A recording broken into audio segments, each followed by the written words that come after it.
very, very sad duty to report that we have determined through the help of the police and our own employees that Allison and Adam died this morning.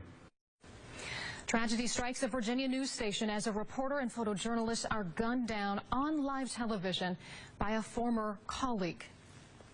It has really stopped me in my tracks this morning. Like many viewers, I was watching this morning's broadcast and couldn't understand really what was happening myself at that time. 24-year-old Allison Parker and 27-year-old Adam Ward were both from the area of Southwest Virginia. And the shooter, Vester Lee Flanagan, also known as Bryce Williams, was described by his former boss as an unhappy man whose anger eventually led to his firing. So here's what we know about the lengthy fax he sent to ABC News. It arrived nearly 2 hours after this morning's shooting. A man calling himself Bryce followed it up with a phone call at about 10 a.m. The manifesto says Flanagan was motivated to kill his former coworkers after the recent Charleston church shootings. He also cited the Virginia Tech and Columbine high school killings as influences. Well, the White House Press Secretary Josh Earnest weighed in today talking about the shooting and referencing gun control. And while there is no piece of legislation that will end all violence in this country, there are some common sense things that only Congress can do that we know would have a tangible impact in reducing gun violence in this country. While journalists covering international conflicts often face significant risks, it is very rare for journalists working stateside to be targeted, especially while covering a feature news story. Well, Katie, this story obviously hitting much too close to home for all of us here at WDTN, at TV stations all across the country today, as we cover this major news story, even as we are the news, I guess you could say, in this particular case. And joining us to talk more about that and other aspects of the story, Wes Baker, a professor of communications at Cedarville University. Thank you so much for coming in. Thank you, Mark. I know you've been busy today. You haven't been able to see a lot of the coverage, but you've seen some. Your take on it. I mean, it happened early this morning, so it's been wall to wall all day. Right. How has the industry covered this story? Well, obviously, when you're dealing with a situation like this, in which you have a very traumatic event, it becomes important responsibility for the media to operate in a way that's ethical. And so they're trying to handle the story, I think, in a way to cover it, while at the same time not traumatizing people.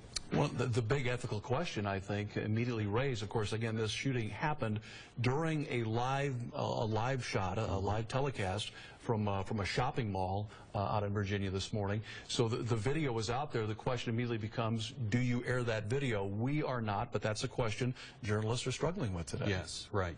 And it's something that TV journalists have faced several times, and as a result, there are some things that have developed over the last few years in trying to determine how to cover this kind of story.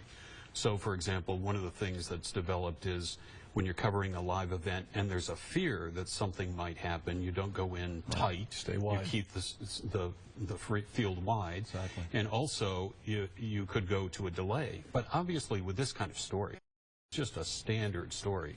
Now, how many of these stories are done every day? It was a feature interview on tourism. I mean, the most benign story that could be.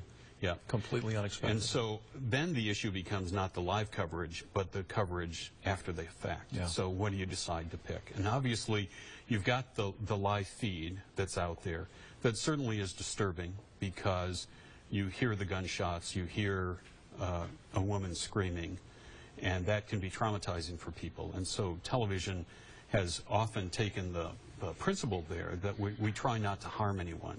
The ethical principle is don't cause harm. Right. And so therefore we don't want to put footage on that people might find upsetting. And so some, as you say, have opted not to show that. That footage is probably less disturbing in that you hear things, but you don't see anything, compared to the footage that the gunman himself took and posted to social media, which is much more disturbing. Right.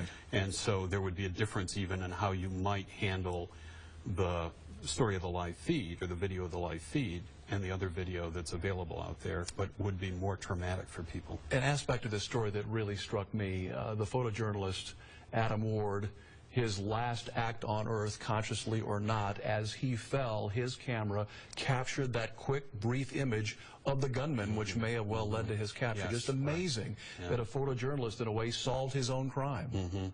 Yeah, a good presence of mind there to be able to do something like that. And obviously journalists are trained to deal with unfolding situations where you never know what's going to happen.